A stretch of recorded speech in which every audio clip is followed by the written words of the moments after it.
What up? Welcome to another episode of 94 Feet with Coach JT. As always, do me a favor, leave a like in the comments, tap in with me, let me know what you think. Check out some episodes, man. Visit the website, 94FeetWithCoachJt.com. Got some summer merch up there. Got some new gear.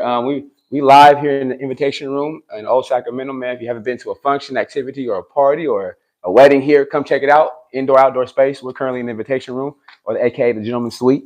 It's a nice spot, man. Trying to do a lot of live shows here, broadcasting here, and get people into the space, man, just so y'all can tap in with us.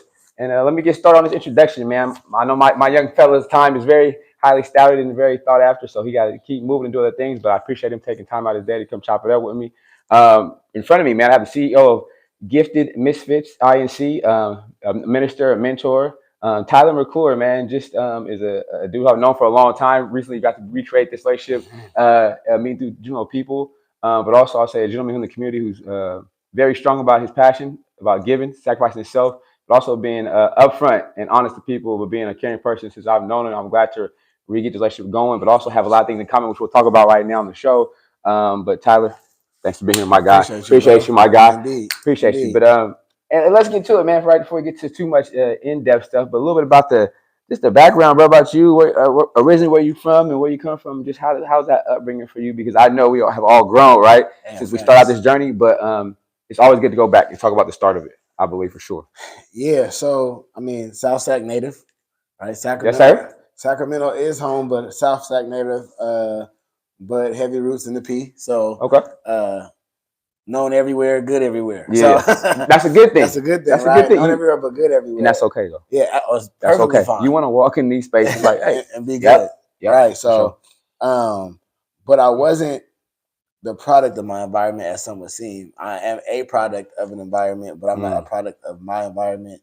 To the degree in which I got caught up and had to go back and take, some scars and bruises just to be able to, move forward. And so I was able to look around me and realize what was supposed to be, what wasn't, and be able to sift through, the system like that. Doesn't mean I didn't make my mistakes here and there. You have to grow up somehow, bump your head along the walls as you navigate through the house, right? But at the same time, I saw what things were and what they wasn't going to be for me. That's what's up. Yeah. And you talk about growing, and even South Sac alone, and the P, whatever, vice versa. Just as we know, man, and I know we don't look our age or old, but then let me know how old you are now. I'm 30. I just turned 31. 31. So my brother's still getting ready to take this path. But then you've been through those times, especially I can think back those 19 years ago, right? In your 20s, he in South Sac popping for the wrong reasons. It's hot. You know what I mean? But how were you able to navigate those and one, be here today, which is a blessing, right? Facts. Because we know some people you may hang around here, but also, bro, like I know it was crazy popular. That was time when I was a guy, I'll be 42 next month. It was 30s. It was busy in Sacramento for the wrong reasons, for stuff like that. But how are you kind of navigating? Was it you making right choices not to go a certain place, or you avoiding some things, or how was that? Because it was hot in Sacramento back then. It was avoiding what everybody else is doing, right? And then the foundation, right? And so I know a lot of us get foundation. We get brought up in certain environments, whether it be church, whether it be community, where people try to sow into us and plant seeds early in life. But really allowing those seeds to be watered, like, okay, why are you telling me that? I've always been inquisitive, so it's not just you telling me and I'm not doing it. It's like, okay, I see what that is, but what's on the other side of that? We couldn't see that far then. We couldn't see that far but still, I think based upon respect, based upon who the people were giving to us, like, you know what, I'm gonna hold on to that because that church foundation, I think, is it's hurtful. It's so lost right now for you. Absolutely, but it's such a foundation because they say you always come home, like, right? Yeah. But if you leave, you can take that with you. Right. Like that, it's inside of you. And that's what it was. They said, train up a child in the way he should go. When he grow old, he won't depart from it. And so whether it be church stuff or just teachings from pops or moms or grandma, what's on the other side of that? Why are you so concerned about me not doing that? They was on us. Yeah, but then I'm having to look at, from my end, like, okay, let me look around. This person is doing that. What's going on? And so a part of it was just not falling to what everybody else is doing. I mean, I've always kind of just been my own person. And that's kind of where I just didn't fit in naturally, though. Which was a good thing, too. Didn't have no idea, but it was a great thing. I don't fit in over here because they think you're too soft and not hard enough. But then over here, like, it's like super square. And I'm like, I see the benefit of the square with the loneliness, but I also see, the benefit in shaking and moving with people, but not getting into no BS. You know what I mean? And so for me, it was just like, okay, I'm gonna be my own person and accepting early that it could be a lonely road, but also it's beneficial for you because it's your journey. And I've come to felt early in my life too. If my people who really rock with me, they'll be okay with it. Facts. They'll be like, oh, he just don't get down like that. Facts. You stay in your ground. Sometimes peer pressure or stuff, or you just like, nah, he cool, but that's my dog. Yeah. He don't do that though. Yeah, or the big homies that be like, hey, nah, this ain't for you. And that's what it was. Making sure you're around people who for you. Like making sure you always got some homies in the cut that can pull up if needed. But make sure we got some resources over here that's well connected to get you put on. So blending in your spot and knowing that you'll find your community wherever you're supposed to be. Anything that you take on outside of that is going to influence you in a negative way because it's not who you are. You've been around either a lot of church people, a lot of adults with some common sense. What was that? Were you around? What was your speaking, the way you talking, the way lessons learned? I mean, again, I've learned it's some OGs around, or some veterans, some mamas, some aunties around who was like, hey, thanks. I'm watching you. Hey, this is what you got to do. Who was the type of people around? Who was kind of influential in those important jewels, gems in your life early? There's a lot of OGs. Because my dad was in and out, I've always looked for wisdom from another male. You know what I mean? I can't just think that my mom has it all. She by herself. It's like, okay, I know something's missing. The men crucial. Yeah, the men is crucial. And I knew that though. I mean, I'm grateful to God for that understanding because I'm like, nah, I got to get that from somewhere. You know what I mean? And so, the church had a lot of OGs who were very real with me. We get some churches where you get some people who are like fake and don't want to talk about what they've been through, but I got a lot of OGs who willing to put it out there. But then balancing out where you get your wisdom from, not just the OGs who overcame, but the OGs who gonna keep it real with you on this side of things. Probably failed, right? Probably doing a little time. And then big homies, like I tell people all the time, like important. Get you some people that's like not your age. So I've never really. I always had a couple friends who were my age, but all my homegirls or homeboys, they're years older than me. Yeah. And it's just like being around that, you see a lot, they give you a lot, you learn vicariously through them. That way you ain't got to make those mistakes. And then those who have been through it, when you go through it, how do I navigate out of it? You know what I mean? So it's always just leaning into where the wisdom is for whatever it is that you're trying to be. If I'm trying to be, a happy single man, I'm going to look at the OG. Okay, who the accomplished bachelors? If I want to be a good husband, who been married for 40 years, not 2 months? You know what I mean? Who's been married for 40 years and not twice? Like, for sure. And no knock on it, right? But that's real. If you've been successful at it, I want to learn how you got there. Especially now, like they say, especially our culture, we're not big readers like that. Man. But if we'll hang around people and so go and look at them or watch them and mimic like a mug, right? But when I mimic something great, you talked about big homies. I'm not sure. It's out to the impound Trace. Trace and Antoine over there at impound. So tap in, man. Trace is a cousin, man. That's the family member. That's the bro doing super big things. Shout out to you, cuz. Keep grinding, bro. I mean, it's only right, man. He is handling his business. He's focused too. So again, this is what this platform is for too, right? Putting on for our people, our friends, our family. Who's doing positive things, but also, man, he grinding. He ain't been sitting here playing around. He built that for years. He been doing this for years, y'all. So shout out to you, cuz, man. Best of luck to you. Sacramento life in general, man. How do you? Because I'm from Sac too. Yeah. No, not disrespecting nobody else, nowhere else, even in Sacramento. But this is home for me. I take it that way. I carry it that way. I move that way through it. I represent it that way too, though. But I feel like why not? That's what I think you're supposed to do for your city. If that's what you know. Yeah. You know what I'm saying? It's not. It's had its ups, downs, whatever, but also it's helped shape us who are today, good, bad, or ugly. It definitely has. You know what I mean? How do you feel about just Sacramento in general for yourself? Like, why is it important? Because the way you move, man, the way you represent yourself, your family, your city, or just your stories in general, you can tell they're tied together. Yeah, you got to take care of home. I feel like everybody is always worried about what goes on outside the house. And that's just in any regard. So you got to take care of home. Like, people say where you come from, there's a sense of pride that comes with that. It shouldn't be. It should be. Yeah, it should be. And it's a lot of shame from people. And I don't like Sac. Sac is boring. It's like, nah, there's a lot to do in Sac if you tapped in. It is what you make it. It's what you make it.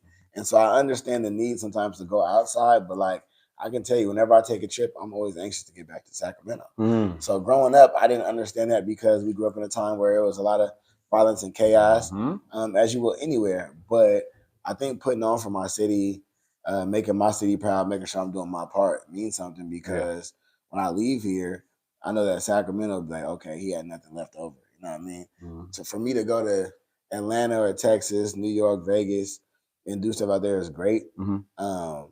But to be able to do it in your hometown and, impact the better from where you come from, to leave a place better when you left it, where you found it, It's key. That's like pride. purpose, pride, stamping. It's Stamp purpose. approval. Yeah. Like you stamping it, but also it's legacy behind you. At the end of the day, really though, it's like, hey, he did that, but also it was right. He moved right. He carried himself right. He supported others. Like you said, the OGs. Now you fed to the young bucks. Man. You feed to the youth always, right? You always doing for the youth, but it's like somebody did it for us. Yeah. You know what I mean? Because we don't. It's like we skipping, and which is happening in society, right?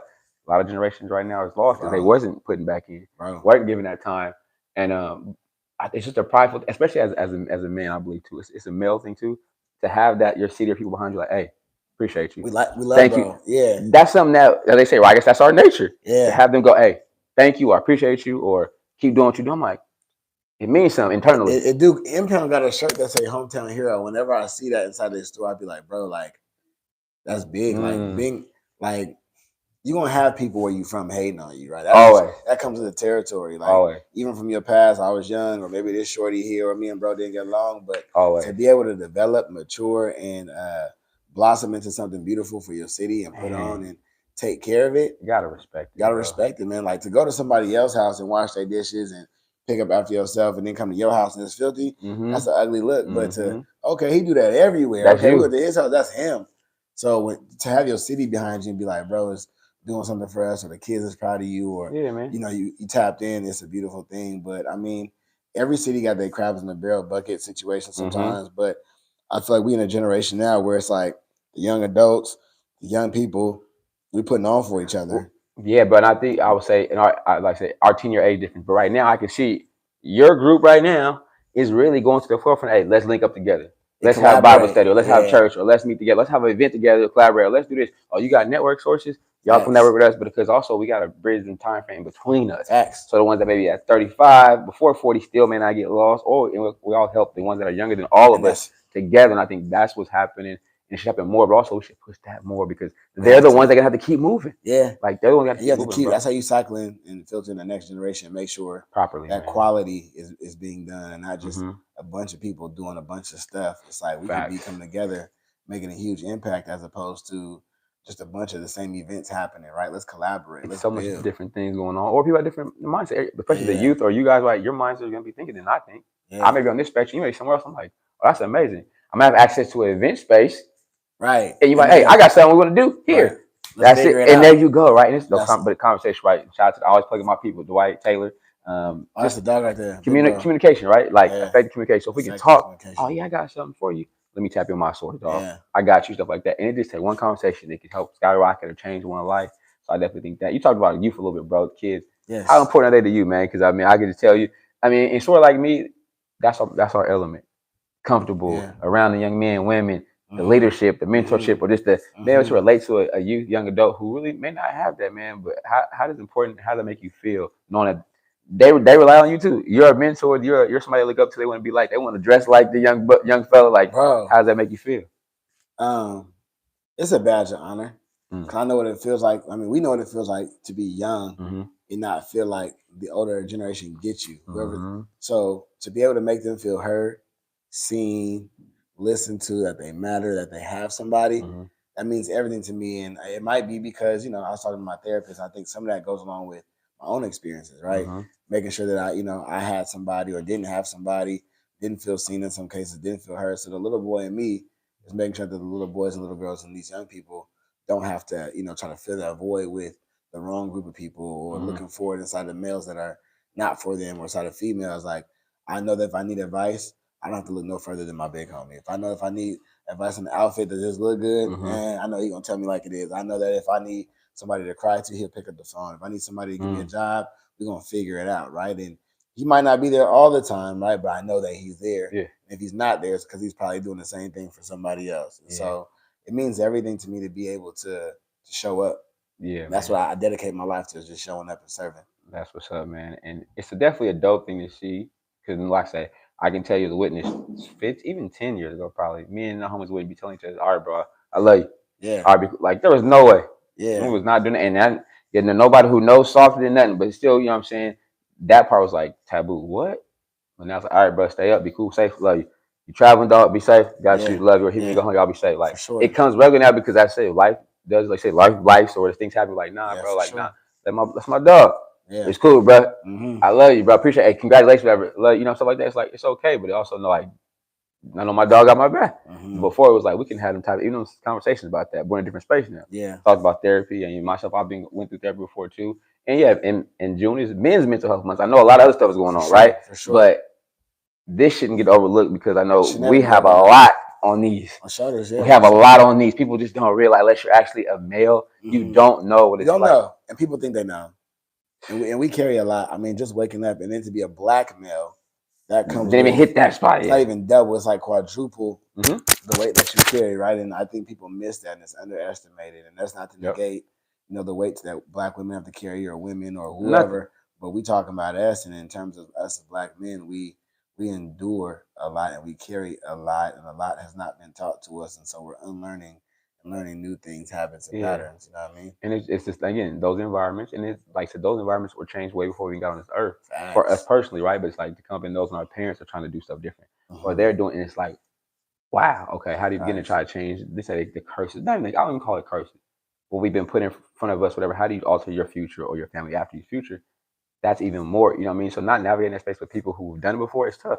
Yeah. You might not get to all those people who have been successful all the Indeed. time. So how do you figure that out now? It's like, so if I can say anything right now too about that, just men, talk to somebody.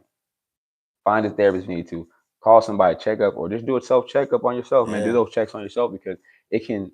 I mean, I was reading some of your bio stuff too, and then I got somebody else I'm going to interview too. Just it can lead to sleepless nights, restless nights. Up, we handle it differently. We don't, you know what I mean? Say we stay up maybe, or maybe find other bad habits, or you may find out that's what you don't want to do. Nah, you don't at all. You know, and it's like just if you can find ways to help change that, be healthier about it, be smarter about it, so you can prolong your life or save somebody else in the process. Indeed. We should do that now more than ever. Indeed. Because that's probably the biggest thing. And black males are one of the high suicide rates in the world, which I didn't even think of. Like, you know, just in wild. I'm like, no, we're not. We are really doing it at a high pace right now. Yeah, we are. And it's like we already outnumbered. We're already not the higher number either way. So you're on the bottom number, and you're taking your life yourself. So you know what I mean? And it's like, wow. That's not including the prison system.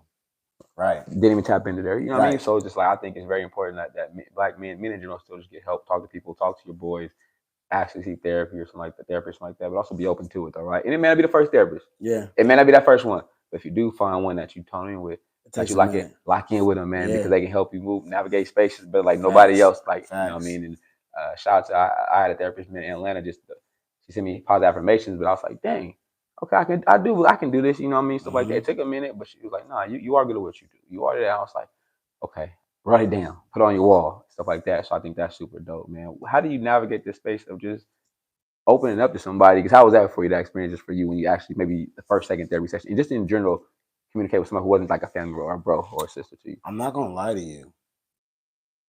I've always been transparent. I can see that. Yeah. So it's never been hard. Cause I grew up in an environment where my voice wasn't always welcomed.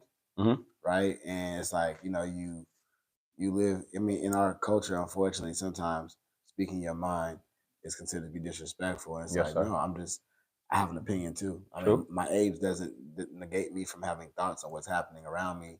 And so when I did get an opportunity to open up to people, I made sure that I share what I was feeling or thinking. Yeah. And then I don't miss opportunities to share what I'm feeling or thinking if I feel like it's necessary.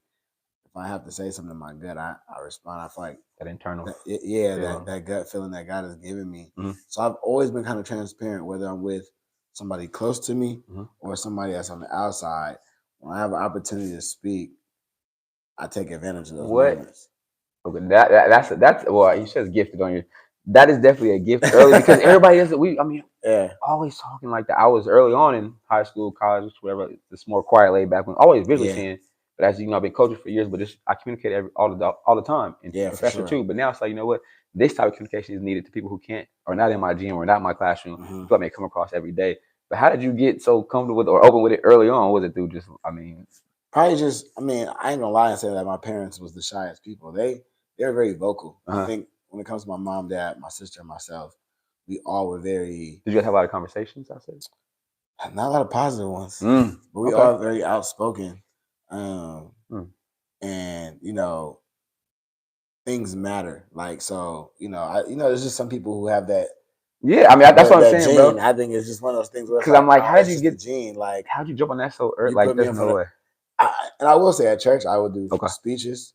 Okay. If they asked, it wasn't forced. It's like, yeah, I don't mind doing that. So Okay. I can't even tell you when I got comfortable. I've just always been speaking. Is just like one of those things for me where it's like purpose, right? Yeah, and then on top of that, I've always been big on people. So if what I have to say is going to benefit people, then you have to say it. I can't go home and lay down at night knowing I should have said something, I didn't. I've had 2 moments in my mind where I should have said something and I did it, and they still haunt me because I know that's not me. So you gotta get you gotta get it off. Yeah, so if I have to get it off, that means it's being said to me. Like, you know what I'm saying? Sometimes I had to learn how to be, mindful and sensitive to some people in different situations, but as we all should, right?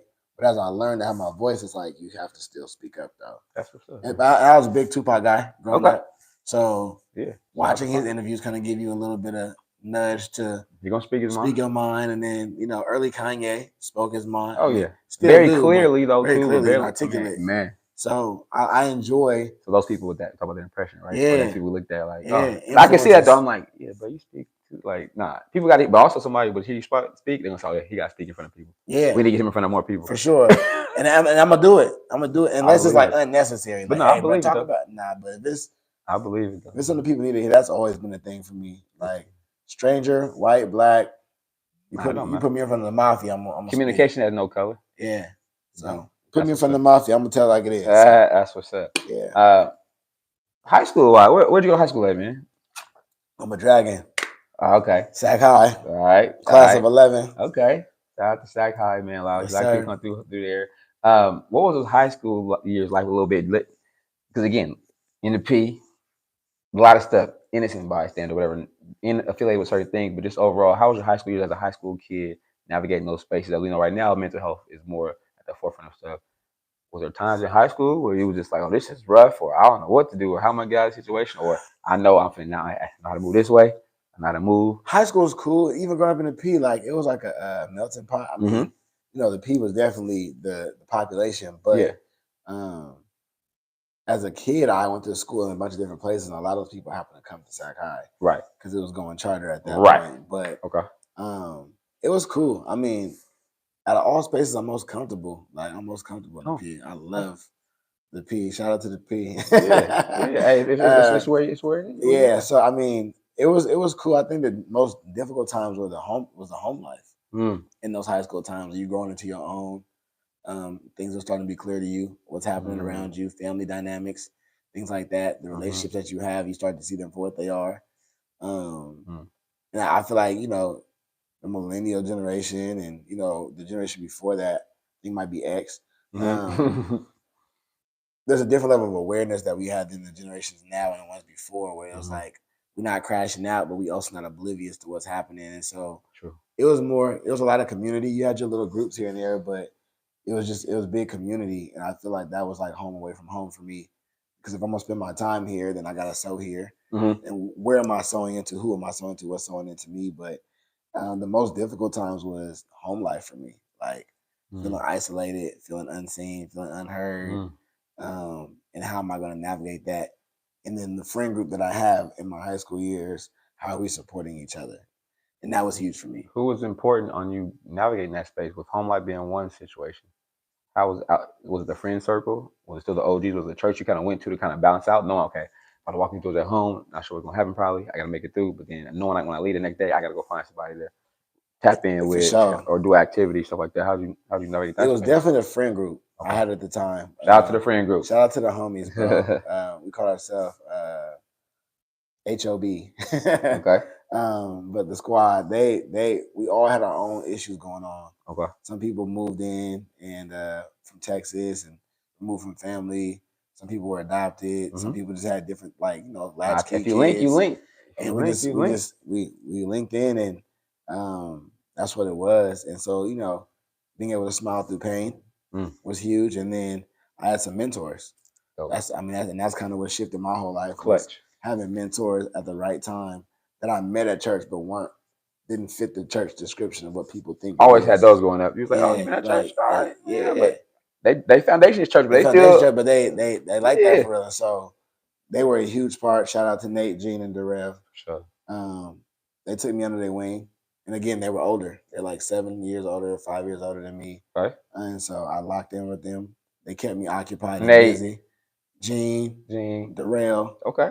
I call them my spiritual care package. Okay. Because they came at the right time. At Right. 13, I wanted to end my life. Mm. And then at 14, I met them. 15, we was locked in for show. Timing is everything, bro. Yeah, timing. God's timing is perfect timing. And so, yeah, that's what kept me. The friend group on my level, and then having people I could go to when I was really in the thick of it at the crib. And then I had a girlfriend at the time. And over time, I realized we was trauma bonding, but in the season, it kept me. Yeah, for sure. Yeah. I mean, it's purposeful. Yeah, still meaningful, right? Facts. Purposeful like that. So, that's what's up, man. Beautiful situation. That's what's up. We talked offline before we get into this topic right here, but experiences, things, life-changing moments, but also how overcome or dealing with situations. And I myself have a fraternal twin sister. Yes. You have a fraternal twin sister, but also you're 1 minute. I was 30. We talk about that crazy story, but and talk about just the twin bond, just in general. Just first off, right? Just growing up with when I was like, I wish he was a boy when I was little. Say that, but then I was like, it wasn't. Of course, it wasn't happening. But just talk about just the early on growing up, because I mean, I'm sure there's gonna be so many similarities, man. I can just tell you quick. When I'm at the park, middle school, she always like, why can't I go over there? Mom was like, no, there's no boys over there. He a boy. He can stay out to the street lights. Come over there. It's just stuff like that. Get into it at the house, get stuff like that. But then as we got older, she went to school down south. I went to school down south for like 5 hours away. The bond got tighter, but also we took losses together. Experiences like that together, man, to bring us together. Like I said, naturally, I was like, that's my age, that's my, you know what I mean? And just for you early on, though, that you can remember how, either was it good, or was y'all at each other's throat when y'all was young, or, you know what I'm saying, was it like, that's my dog, kicking part of two early on, before y'all got a little more mature? Before we got to a great place, we was in an ugly place. Okay. And then before we got to an ugly place, we was in an iffy place. And then before that, we was cool. So in our kid years, we was like stuck at the hip. Okay. Like, that's your dog. Like, I mean, that's my first friend. I've known you more than anybody. I know you better than anybody. Yeah, true. And sometimes my vision of you might be jaded by our experiences, right? But at the end of the day, like, can't nobody bother you more than me. Right? That's my sister. Hey. I don't care what happens. That's my dog. And she felt the same way. Right. But then, I think, family dynamics kind of, she's a girl. I'm a guy. And so some things were different. And then our personalities. There was a lot of clashes with personalities. Our personalities are very similar. Okay. But we're very different. Like, we were great in our own lanes. Okay. Sometimes those things would clash. But at the end of the day, like you said, taking losses, I think it was after the loss of my pops where really things between us really became closer. Unfortunately, that was only 3 years ago, right? But at the same time, we had a lot of stuff we were always trying to sift through. There's a lot of healing that we knew that had to be done within ourselves, but within our family that, even if we had odds, we got to get back to that conversation. We always would. Yeah. So, but the best part, it's a twin sister. So, bro, it's great. Like she got friends. That's what's talking about. Let's be real. Let's be real. Like, that's a my sister played hoop, played volleyball. See, and then I got all my basketball homies. I told her, don't. One time, if you mention that's on you. But they like, hey, we went to the basketball game. Tell sister to put me on. I'm like, bro, like, but she always around us too though. So she was like the homie to them. They was like, bro, she used to work at Sheik's over in Florida Mall. Oh my god. Some of the releases, but then we get mad. I'm busting her out. Her boyfriend have all the kicks. I'm like, what about me? Like, bro. But then after a while, she had older. My phone, hey, y'all should get here early. Yeah. I'm like, she plugged it. I was like, bro, this is so funny. It was that roller coaster, right? Up and down one day, up and down. Sure. High school years. Last couple, it was like that was the toughest. Oh my god. The beginning of high school was toughest for us. The end, we started to figure out. Before we left for school, we was locked in before high school ended. And then, we spent the college years, we was great. And then as we got older, some clashes, but then, we found our way. I definitely agree with the high school saying. It's up and down. They went through, I was like, but then her and my mom, was like 2 women in the house. I'm like, let me get out y'all way. Y'all own something. But that's what it was for a long time too. But then even they was. Yeah, that's what they was. I'm like, I don't need all that. I'm not that kind, I don't want to talk back. But then, so she left too. She left first. Went to JUCO together for a year. But you can tell, we got older. And she taught her, but she was ready to dip. She went to Alabama for like 10 years plus.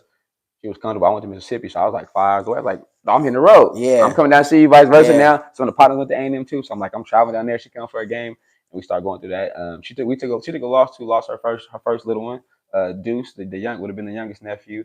But that even brought us even closer together.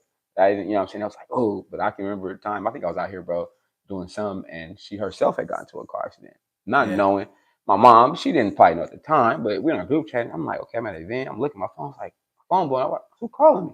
I check it over. They sent me a picture of my sister, like with the neck brace on and stuff like that. And I was like, oh, I just got sick, like, type of that stuff. But then also the good side, I can remember us being at school, and my boy's like, bro, you cool?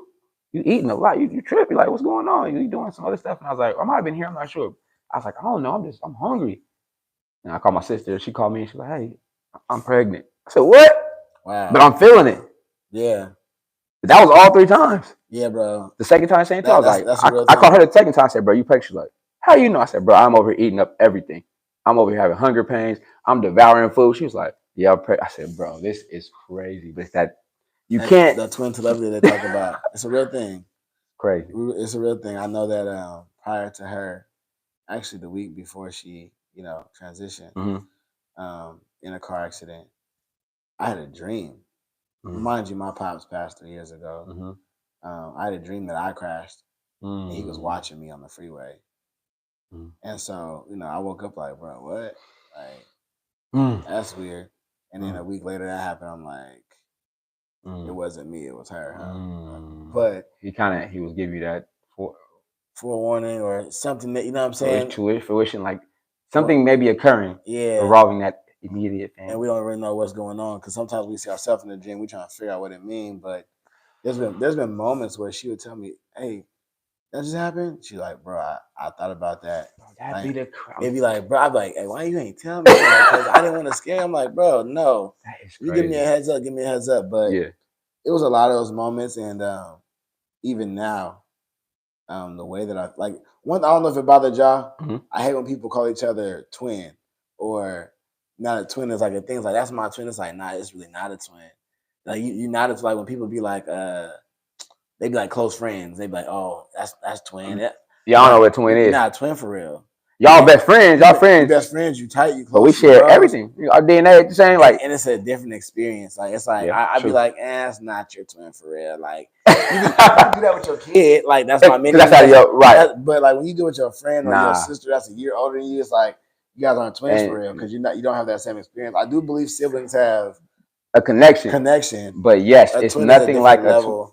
And if you're not twin, we're not knocking nobody, but it's a different internal feeling. Yeah. It's also a different like emotional support. Attachment. Yeah. Like even though you probably did wrong as hell, I'm gonna call you on it, but you already know I'm right with you till it fall off. Yeah. Over anything, what I mean? Your big brother might do that, but it's not the same. Nah. To live a life, like I tell people, like, this is hard for me to navigate because y'all moved that. You moved every. You a habit to me. You're a habit. You're not just like somebody I grew up with. You're a habit for me. And that's why I talked about like. And you can relate to it. That's what's the craziest part. Is I'm like, bro, you can relate to everything I've feeling or been through or seen or feeling like it's routine. Bro. Checking in, tapping in, what you doing, where you going. It's in step. Every time. No matter how far you are either, it's in step. Hey, what up? Or text message or are you good? Or bro. It's like, and it's a dope feeling to have, because at the end of the day, like, man, I know one person. You're gonna get it. Wherever. They're going to hear me or whatever, but they know they're going to feel it, good, bad, ugly, they know, but it's like, I already know, like, it's coming from, they have no place to judge, they're not going to judge me. They're going to best interest your heart always, no matter what, they're going to give me that, you know what I mean, to help me be better, because they want to see me better, because it's there, and, I think, like, that's what our clash was. I think we wanted so much better for each other that we would get into it with each other about that, and then I think when we talked one day, we had, like, this really intense conversation, and it just opened up a lot, and that's when we seen, like, it happened when it's the time.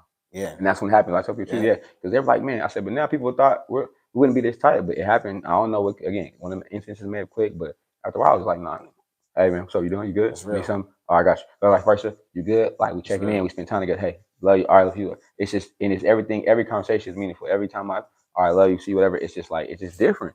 People like said, but also it's like a comfortability about like, damn, okay, yeah, that's the one, that's my one, whatever, like that, you know what I'm saying? So, but just for yourself, man, how are you maintaining right now, going through the process of that? There's no time frame whenever do the healing, but how are you able to manage, though, just in general for yourself, though, to maneuver? Because I can't imagine, and that's one thing I can't imagine right now. Right. But also I know from somebody who has gone through it, though, I've seen you just, through certain spaces, still put on that be you.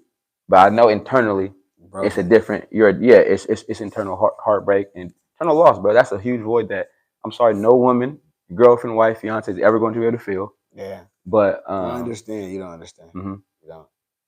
and most people know no best friend can get it. Mm-hmm. I tell people I wish you don't experience this. You know what I mean? Mm-hmm. I say you don't want, for the right reasons. I don't want you to. I don't want you to feel that. Yeah. I think just being real with Mhm. myself first and real with people. Like I had to post something the other day that was like, yes, I see your text message. Yeah, I saw that. No, I'm not responding. I saw all that. Yep. Yes, yes, I got, yes, I'm on Instagram. But no, I'm not replying. Yeah. So it's like, it's just, I have to be real. Cool. Because for a while, like this happened in January, but our birthday's in May. She graduated in May this year. Our father passed in May, right? Last year I graduated in May, right? And so it's like all these different triggers and things, and then having to show up, not just for myself, but for my mom. It's just here lately I had to just isolate from everybody. People like, I've been hitting you. I'm like, bro, like I'm trying to keep my feet under me. And I will say though too, when they see that stuff, they should keep hitting you. They should keep hitting, but be respectful. They gonna give it time. And that's the thing, right? Be respectful of how you going, but also don't. They're doing it because of the care for you. To some degree.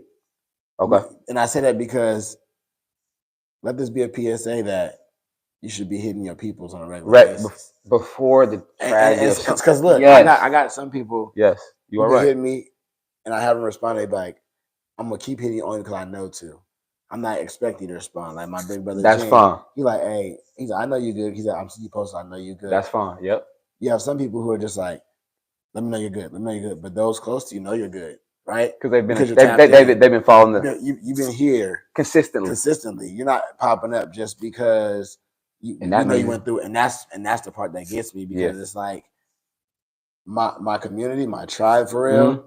They linked in, and I'm talking to you though. But also, they're gonna know where to find you too. And they don't know where to find you. You can't find me. I know he's with this one. If he's not with me, or you otherwise you're not in sync. But some people, when it comes to grief, it's a weird opportunity for some people to feel like they have to have some type of agency in it. And it's like you might have your own grief about this, but it's not your grief. Yep, understood. I had to tell people that like this is me. This is really me and my mom's situation. And that's okay because really I need you to be the ones that locked in, be there for me, hold me up, or have me, you know what I'm saying, to give me activity, give me something to do sometime. I may need an outing, I may need a gathering, I may need a conversation. And I might just need to check in for a second and then that's revert. And that's why I said my biggest asset in this season has just been being real. Cool, I told a couple of my homies, my closest homies, I was like, yo, I feel like y'all wasn't as present as I needed you to be. And they didn't take it personally. They was like, nah, you right, bro, we got you. And we've been locked in. And so just having people around you that understand you, that get it, and not get it in the sense of don't take it personal, but like get like, no, bro, we know that you're having a time. Like, as a person who's always there, you deserve not to have to be there. You deserve to, take a step back. Because you show up with so many people. You show up. But now I gotta chill. So, and that's the part. And I tell people, don't stop hitting, but it's some people that's on red that's going to continue to be on red. And that's what it is, right? Because it's like, I don't have the time to exert too much energy, but I need to let my people know that I'm good. Yeah. And then come back into the world and then take moments to retreat. Yeah. I wasn't a big person who'd be outside anyway. Like, my sister was the one that would get me outside. Yeah. But I'm learning to get outside in moments. For the right reasons. For the right reasons and, breathe and then come back in. But it's an interesting season.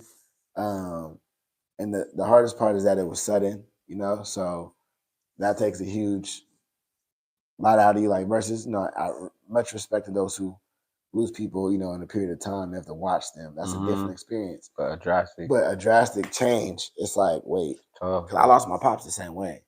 So it's like, wait, you just removing this, you know what I mean? So, and that's who I was dealing with that with, was my sister.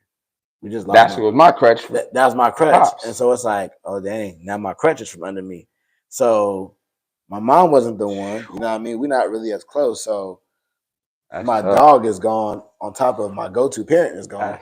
So you kind of start to feel alone. And you have people, but it's like this is a different element. When I'm like that, like you said, it's a our whole connection was it's a piece of your heart that's really missing for real. And so it's like every day is tough. A huge bulk of my laughter. Because laughter gets me through a lot too. Being real and laughter is the other thing that sustains me. And the three people that made me laugh in my life was my best friend Rodney, my pops, and my sister. Okay.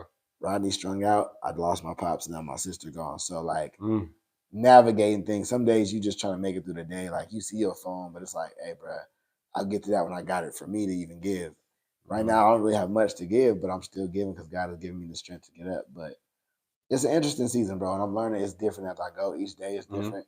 But it's all. I mean, one day at a time. For literally one day at a time. Moment, hour, yeah, bro. You gotta moving differently at a time. But so it's bro. I mean, like I said, prayers with you, man. Family continually as you try to navigate this space for yourself and the family. Before we get out of here, too, though, two things. First one, though, just your mentorship or things going on in Sacramento right now, man. What is going on with you right now, Sacramento? What you got going? Because you move around, and it ain't always got to be posted like that. You pop up or show up at events or things, activities, all the time.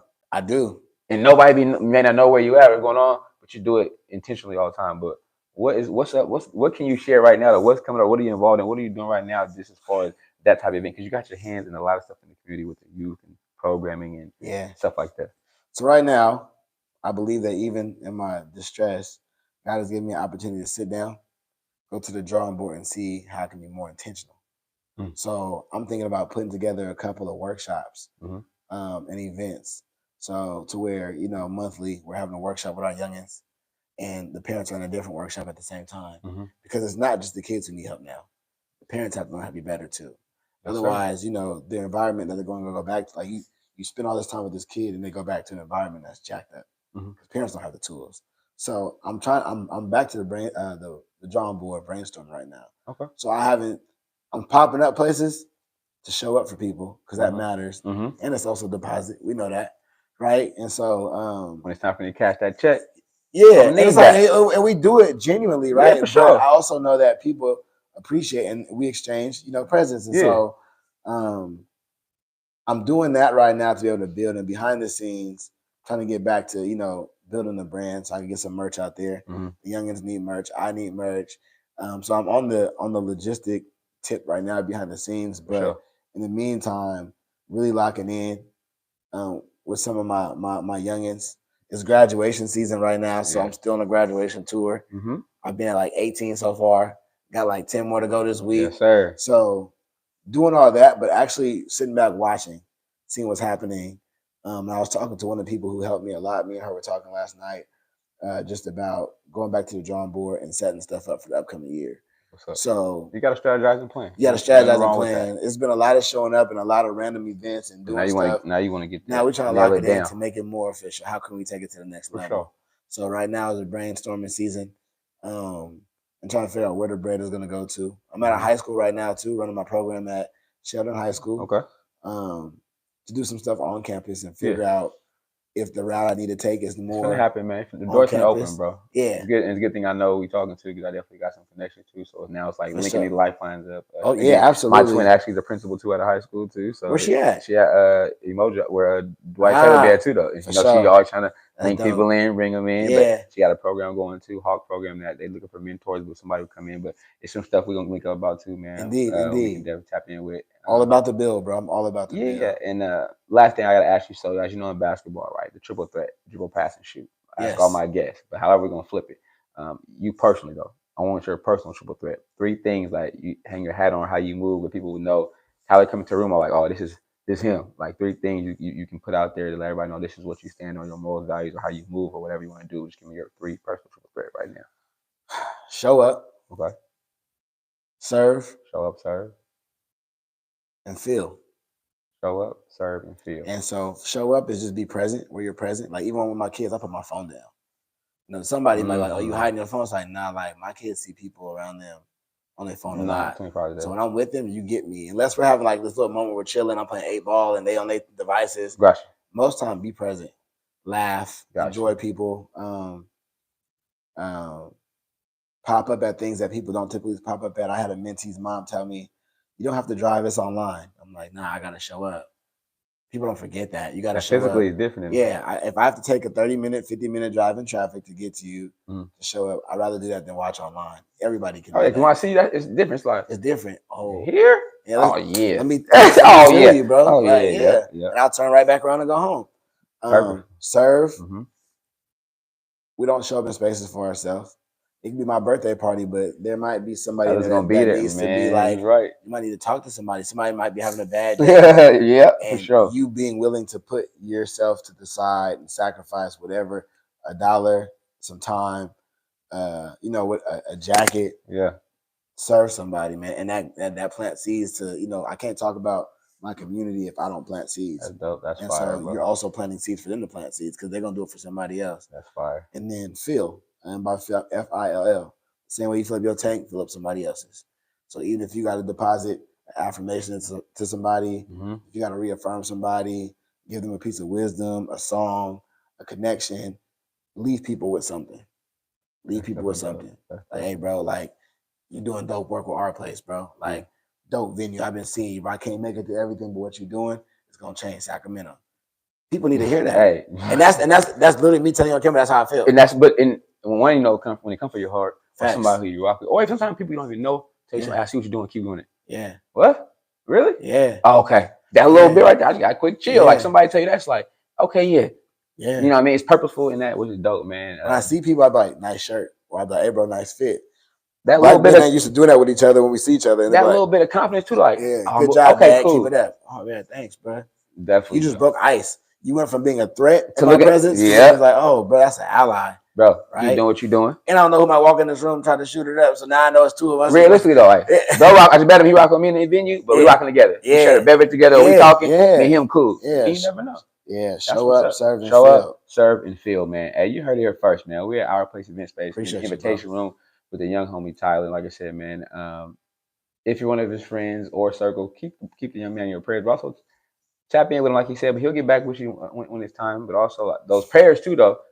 You don't gotta be physical presence for those at all. You can say a prayer no matter where you at, what you're doing for the young homie as he navigates this space. But also keep doing what you're doing. Because I know they rock with you. It's different. You're in your own lane, which is always dope. Because nobody can move like you. You know what I mean? They stay in your aura, stay in your peace, your space, and it's well respected. But yeah, man, y'all heard it here first, man. Live, man. We got Tlyer live on 94 Feet with Coach JT. Invitation room. We out. Love. Peace.